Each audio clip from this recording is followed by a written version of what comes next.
गुरुदेव, आपके चरणों में कोटि कोटि प्रणाम। गुरुदेव भगवान, साक्षात्कार व कल्पना में क्या अंतर? कल्पना कल्पना है, साक्षात्कार कोई कल्पना होती है? आप हमारे पास बैठी तो कल्पना में हम आपके पास हैं कि साक्षात्कार कर रहे हैं? ऐसे परमात्मा साक्षात्कार होता है। जड़ चैतन्य कछु नहीं दीखत, जित दीखत तित श्याम खड़े, बिहुहल बिकल संभार न तन की, घूमत नैना रूप भरे। कल्पना भगवान के राज्य में थोड़ी होती है, कल्पना तो संसार के राज्य में होती है। भगवान के राज्य में तो भावना होती है, और जब भावना सिद्ध होती है तब साक्षात्कार होता है। और जब साक्षात्कार हो जाता है तो उनके सिवा कुछ होता नहीं। हम जिधर देखते हैं वही दिखाई देते हैं, उसे साक्षात्कार करें। साक्षात्कार कोई कल्पना थोड़ी होती है। भावना की जाती है भगवत मार्ग में, और जब भावना सिद्ध होती है तब भगवत साक्षात्कार होता है। गुरु जी ने जो मंत्र दिया है, जो नाम दिया है, जो उपासना साधना दी है, वो जब परिपक्व हो जाती है तब आराध्य देव का साक्षात्कार होता है। साक्षात्कार में संभाषण भी होता है, उन्हीं के साथ खेलना भी होता है, उन्हीं के साथ जीना होता है। उसे जीवन मुक्त महापुरुष कहते हैं, जो अपने आराध्य देव या अपनी आत्मा में ही रमण करता है। अभी खूब नाम जप करो, अभी जान थोड़ी पाओगी साक्षात्कार किसे कहते हैं। पहले खूब नाम जप करो, अच्छे आचरण करो, भगवत सेवा की भावना करो। कल्पना संसार में होती है, भगवत मार्ग में भावना होती है। भगवत मार्ग में कभी कल्पना थोड़ी कहते हैं। हम जो मानसिक सेवा की भावना करते हैं वो सत्य है। संसार में जो तुम देख रहे हो ये सब असत्य है। यहाँ जो सत्य दिखाई दे रहा है वो भी असत्य है, यहाँ की कल्पना भी असत्य है। और देखो भगवान शिव कह रहे हैं, शंकर जी, उमा कहूं मैं अनुभव अपना, सत हरि भजन जगत सब सपना। तो जैसे सपना झूठा ऐसे जागृत झूठा, लेकिन भगवान भावना में भी सत्य, जागृत में भी सत्य, सुषुप्ति में भी सत्य, स्वप्न में भी सत्य, क्योंकि भगवान त्रिकाल सत्य हैं। तो जब भगवत साक्षात्कार होता है, एक बार होने के बाद फिर उसकी दृष्टि में माया नहीं रहती, उसे भगवत साक्षात। एक बार भगवत साक्षात्कार के होने के बाद फिर उसके अंदर विषय भोगों की आसक्ति नहीं, स्फुरना नहीं, कोई भी भोग उसे परास्त नहीं कर सकता। नहीं स्वात्मा रामम विषय मृग तृष्णाम भ्रमयति। उस महापुरुष के हृदय में कोई भी भोग स्फुरना नहीं पैदा कर सकते। जैसे ऊसर में कितनी भी वर्षा हो जाए अंकुरण नहीं होता, ऐसे जो महापुरुष हैं उनके हृदय में कभी भोग वासना स्फुरित नहीं हो सकती। उसे भगवत साक्षात्कार कहते हैं। जहां न काम क्रोध लोभ मोह मद मत्सर इनका प्रभाव ही नहीं जिसके हृदय में, वो भगवत साक्षात्कार स्थिति होती है। अभी तो नाम जप करो, खूब अच्छी भावना से प्रभु की सेवा करो। कल्पना होती है, दूसरे बोलते हैं कल्पना, मुझे तो साक्षात्कार ही महसूस होता है। मैंने पूरा प्रश्न प्रभु पढ़ नहीं पाए। कल्पना संसार की होती है, कल्पना शब्द ही मत बोलो। कल्पना शब्द प्रभु में नहीं बोला जाता, भावना शब्द। भावोत्सवेन भजताम रस काम धेनुम तम राधिका चरण रेणु महामिस्मरामी। एक होता है भाव करना, एक होता है भाव सिद्ध होना। भाव सिद्ध जब हो जाता है तो भावना थोड़ी की जाती है, भावना की नहीं जाती।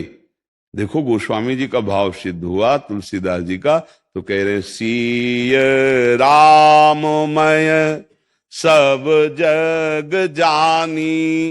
वो मानी नहीं कह रहे, वो जानी कह रहे हैं कि मुझे दिखाई दे रहा है सब में सिया राम विराजमान। ये भावना थोड़ी कर रहे हैं, ये तो सिद्ध परिपक्व अवस्था हो गई।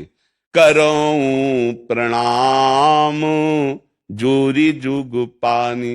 दोनों हाथ जोड़कर मैं सबको प्रणाम करता हूं, क्योंकि सब मेरे सिया राम है। ये मैं जान गया हूं, केवल कोरी मान्यता ही नहीं, उन्हें जान गए हैं। तो हम अभी पहले भावना करते हैं, फिर भावना सिद्ध होती है। जब सिद्ध हो जाती है तो प्रभु से बात करते हैं। ऐसा थोड़ी होता है कि भावना हमने देखा प्रभु खड़े बस ऐसे नहीं। उपासक जैसे हम संभाषण कर रहे हैं, ऐसे सामने उसे साक्षात प्रभु नजर आते हैं, उनके साथ जीता है। ये संत महात्मा कैसे जी रहे हैं? अपने आराध्य देव के साथ जीते हैं, हर समय आराध्य देव साथ है। अब जैसे हमारे अंदर इतनी क्षमता नेत्रों में नहीं कि हम छोटी वस्तु को देख सके, तो उसके लिए सूक्ष्मदर्शी है। ऐसे ही हम सब में श्री भगवान है, देख पाए इतनी बड़ी दृष्टि हमारे नहीं। वो गुरु प्रदत्त दृष्टि होती है, जिसे दिव्य दृष्टि कहते हैं। श्री गुरु पदनख मणि गण ज्योति सुमिरत दिव्य दृष्टि ही होती। गुरुदेव भगवान की चरण नख चंद्रिका की कृपा प्रसादी जब शिष्य के हृदय में उत्पन्न होती है तो हृदय में दिव्य दृष्टि जागृत हो जाती है। उस दिव्य दृष्टि से वो देखता है सब में प्रभु विराजमान। अभी तो नाम जप करो, लोग कहते हैं कल्पना, तुम लोग शब्द क्यों लाई, कल्पना शब्द क्यों लाई?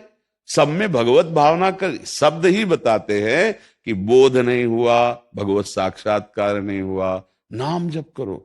एक आए थे, वो कह रहे थे हमें भगवान प्राप्त है। हम कहा बढ़िया भैया, सब लोग दर्शन करो, हम तो वैसे ही भगवान मान रहे। फिर इसके बाद कहने लगे कि लोग मानते नहीं कि हमें भगवान प्राप्त है। अभी तुम्हें लोग दिखाई दे रहे, तुम्हें भगवत साक्षात्कार हो गया, और लोग तुम्हें माने कि तुम भगवत साक्षात्कार, इसका मतलब क्या रहा? देहाभिमानी व्यर्थ में केवल अपने आप को पुष्ट करता है भगवत साक्षात्कार।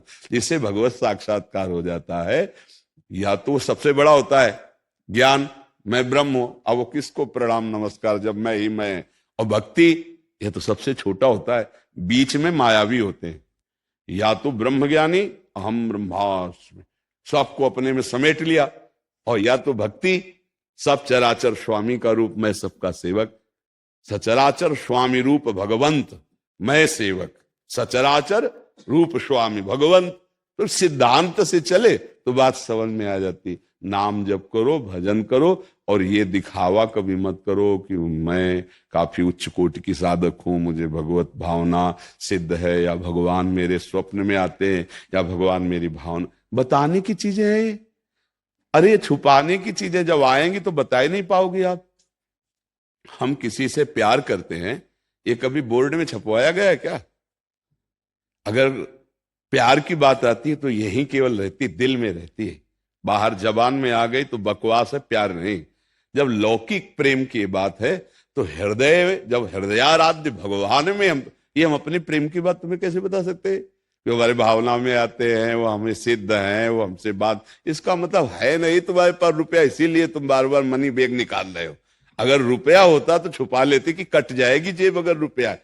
हम देखा गांव में, जैसे धनी नहीं है ना, वो धनी दिखाना है ना, तो एक पान खाएगा 500 का नोट निकालेगा, जिससे समझ में आवे क्या। और जो धनी होगा ना, वो सोचेगा कि 1 रुपया 2 रुपया वाला कहीं सिक्का मिल जाए तो मैं दूं, कोई जान न पाए कि मेरे पास इतना धन। तो सोचो, लौकिक धन इतना सुरक्षित रखते हो और परमार्थिक धन को तुम ऐसे बांट दोगे, इसका मतलब तुम धनी नहीं हो। परमार्थिक धनी बहुत छुपाता है अपने धन को। हाँ, कोई जानने वाला जान सकता है कि किस कोटि का ये महापुरुष है, अन्यथा वो अपने आप को बड़ा दैन, शांत, गंभीर। जितने बड़े महापुरुषों को देखा गया वो ऐसे ही बोलते पाए गए।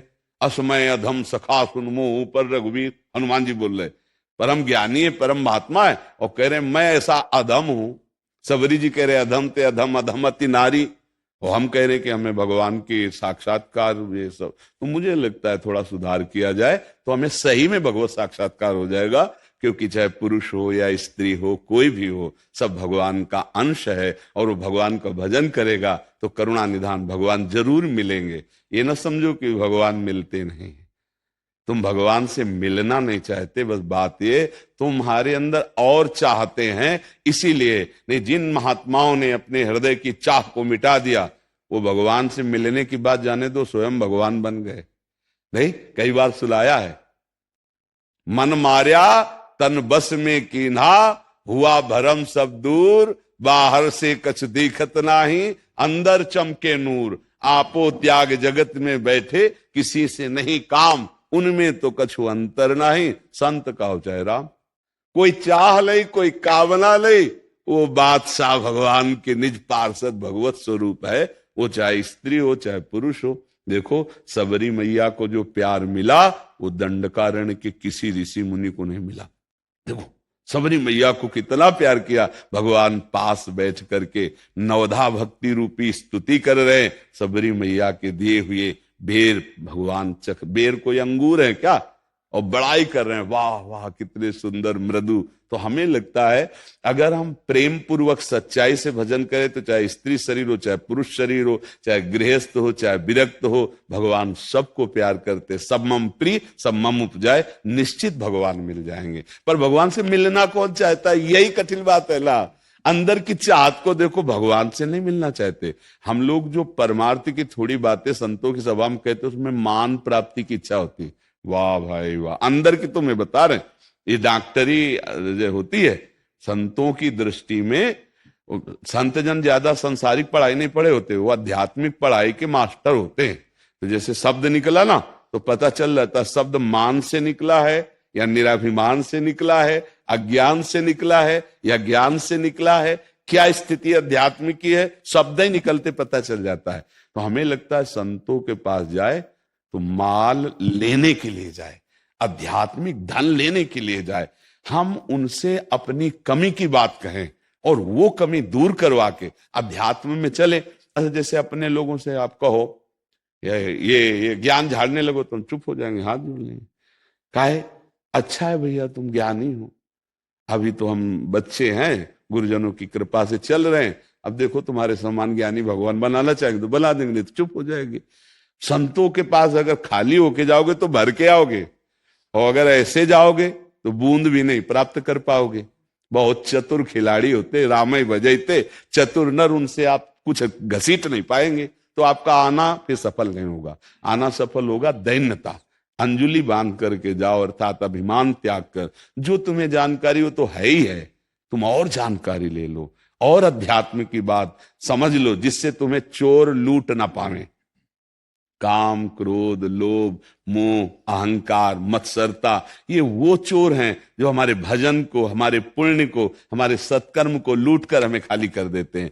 तो उसी से हम सावधान रहें। अभिमान भरे कोई अपने अनुभव न बोले, हमारे कोई ऐसे आचरणों में त्रुटि न हो, तो भगवान मिल ही जाएंगे। हम तो भगवान के अंश हैं, वो तो मिलने के लिए ही हमें मानव दे, मिलने के लिए ही हमें साधु समागम दिया है। अगर प्रभु कृपा ना करते तो संत समागम नहीं मिल सकता, ध्यान रखना। हाँ, ये सुत दाराधन लक्ष्मी पापियों के घर होए, संत समागम हरि कथा तुलसी दुर्लभ दो। अगर संत का मिलन हो रहा, संत समाज में बैठे हो, तो भगवान ने विशेष कृपा आप पर की। अब आपका कल्याण निश्चित होना चाहिए, आपके आचरण शुद्ध होने चाहिए, आपका खान पान शुद्ध होना चाहिए, आपके विचार शुद्ध होने चाहिए। भगवान मिल जाएंगे। भगवान कहीं दूर नहीं, छाती में बैठे, यही हृदय मंदिर